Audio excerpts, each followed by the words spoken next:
Hey everybody, it's Michael here at Growtopia, and we got our first customer for today, and it's a bed building. So I'm going to show you guys this from start to finish. It's going to be multiple videos, so stay tuned. So like, subscribe, share it with your friends and family.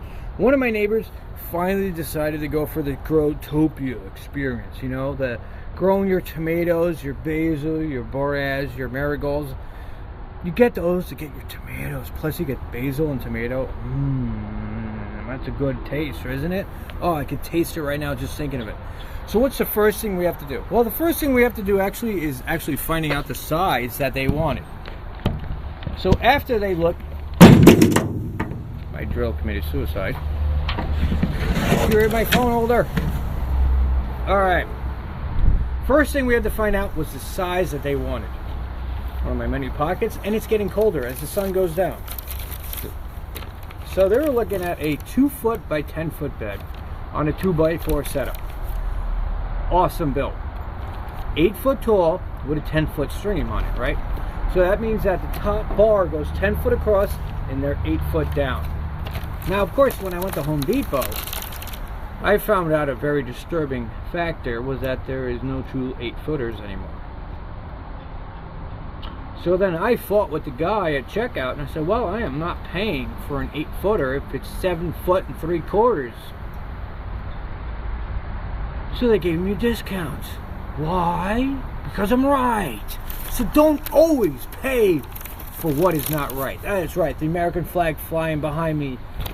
Always make sure you pay for what is right. So I did not pay for an 8-footer. So I got two 8-footers. I got a 12 I'm going to turn into a 10, and I got two 12s that I'm going to turn into a 10 by 12, 10 by 2, 10 by 12. That'd be a monster bed, right? So everybody choppy, so let's get choppy, right? So we always love our nice, clean whitewood that is currently blocked by another piece of whitewood, so we're going to run the whitewood all the way to the other side of the whitewood. Get it off the back end of one Chevy and stick it on the ass end of the red Chevy so I can get this one off of this Chevy. Anyway, so we need a solid 10-foot on this 12-footer. Now what's really funny is they told me that they could not find a solid 8-footer, but yet I was able to find a solid 12-footer. So I wonder really how stupid the people are working at.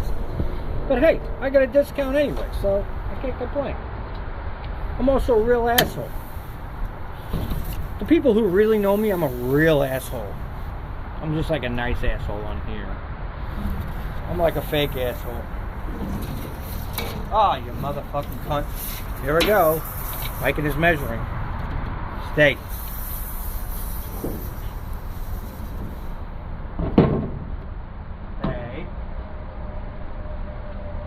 Oh, come on. Where'd the pen go now?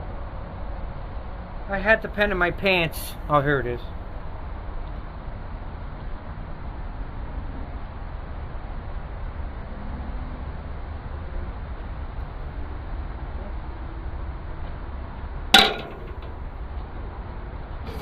Bottles of beer on the wall. 99 bottles of beer. Ah, Jesus Christ. Alright, let's bring this 12-footer over and make it a 10-footer. Choppy.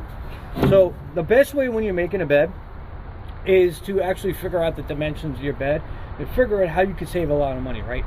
So if we're doing a 10-foot by 2-foot, you only need two 12-footers. A lot of people out there will go, oh, well, I need a 10-foot by 4-foot bed, so I need 4 8-footers. Wrong. You need... What do you need? You do the math. I'm not going to give it to you. You do the math. It's your bed, not mine. So we got two 12-footers doing a 2-foot by 12-foot bed. We go choppy. Choppy.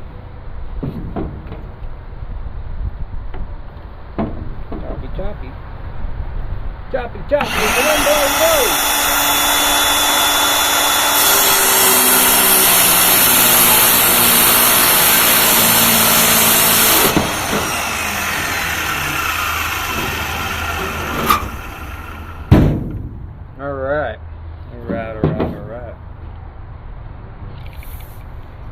And that is a nice 2-footer. Nice 2 feet.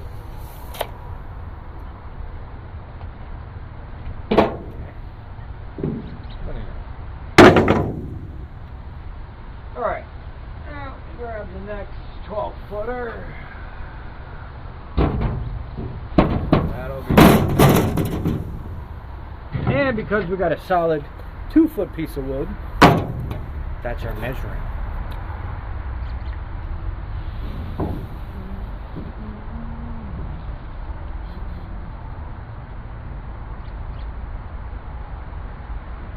And yes, I measured both planks of wood at the store.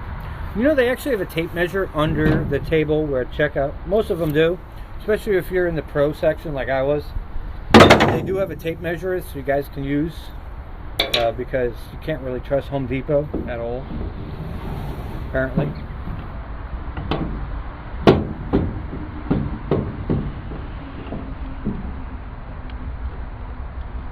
Fire it up.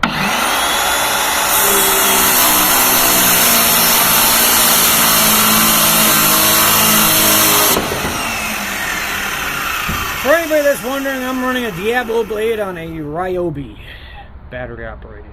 These Diablo blades are fucking awesome. They will cut through everything. I actually cut meat with these things from time to time. I just disinfect the blade, of course. So what is next on the step of making a bed? Well, we got the wood. So the wood right here is literally for the framing section, the bottom section of it, right?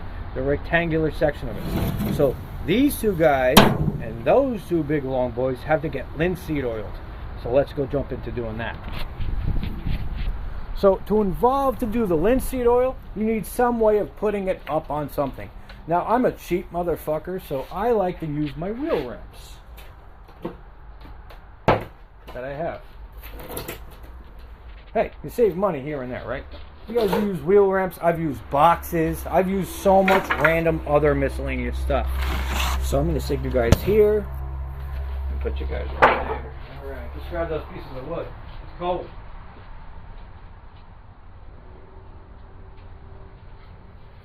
Here's our 2-footers.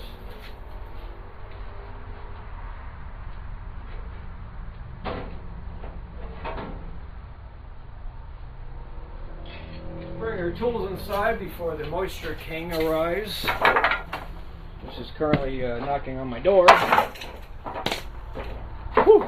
Man, it's chilly out there.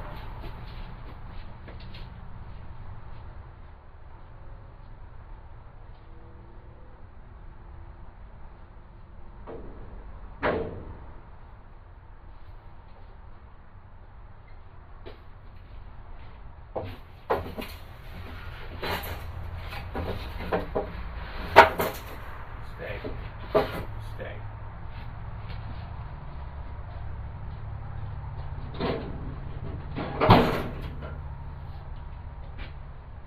Okay, so for laying down linseed oil, the best thing to really do from here is honestly gloving. All right, you gotta put your gloves on, get the linseed oil on, put your gloves on to lay down the linseed oil.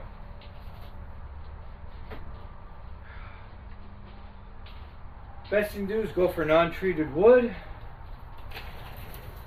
because you don't want any of those chemicals from the treated wood that they say is, well, sort of kind of safe in small amounts. Yeah, alright, well, it's kind of sort of safe. You know, here's a really safe option, is go for wood that's a lot cheaper. Put linseed oil on it and have a merry day.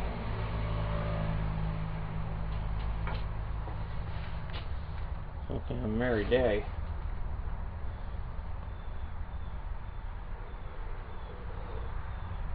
I moved it. Here it is.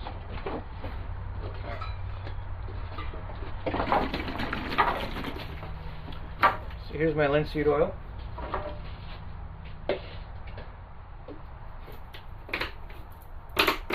Childproof. I can't open it. There it is. Close enough.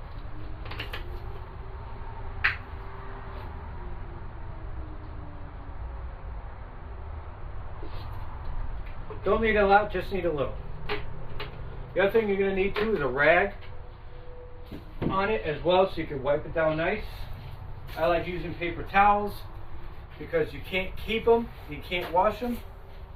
So the best thing to use is a paper towel rag. So now we start linseeding it. Don't need a lot, just need a little. You just brush it on. So this will keep the wood nice. It preserves the wood. Lasts for a short period of time. We're looking at 5, maybe 6, 7 years, give or take. Depends on water drainage, environment, moisture, how much abuse you give to it. A lot of my wood is out there for almost a full year now, and it is looking pretty good. That's what's only almost 1 year. So we'll see what happens after 6, 7, 8 years. But it's cheap to replace, and it's simple to replace. If you deal with a metal bed, you got to worry about all the chemicals that are used to produce that metal and the cost expense of that metal. So let's say this is going to last you for probably until I'm dead. This will last me a while, 20, 30 years, give or take, because wood takes a long time to really decay. A lot of people out there, they got that propaganda where they think that, oh, wood's only going to last you for 3 years and it's going to rot away, you're going to fall to the ground, and I got to replace it. No, this will probably outlast me, because look at your house. Most houses are built back in the 60s and 70s, like my house. And the wood in my house is still good. Yeah, it's not treated with linseed at all. It's surrounded by insulation and a roof and so forth. But this, yeah, it's more introduced into the environment, so it may not have that same longevity of it. But who knows? Doesn't hurt to try, right? It's going to save you a lot more money. It's a lot easier to maintain. You can fix it. You can repair it really easily. You just unscrew it, rebuild it. If you can't unscrew it, you just rebuild it. That's it. You know what the sizes are. Stay smart, you stay cheap. Making a 10-foot by 2-foot bed, you need 2 12-footers. Simple. Only 2 pieces of wood to make the bottom base of the bed. Then you need 2 8-footers and a 10-foot across.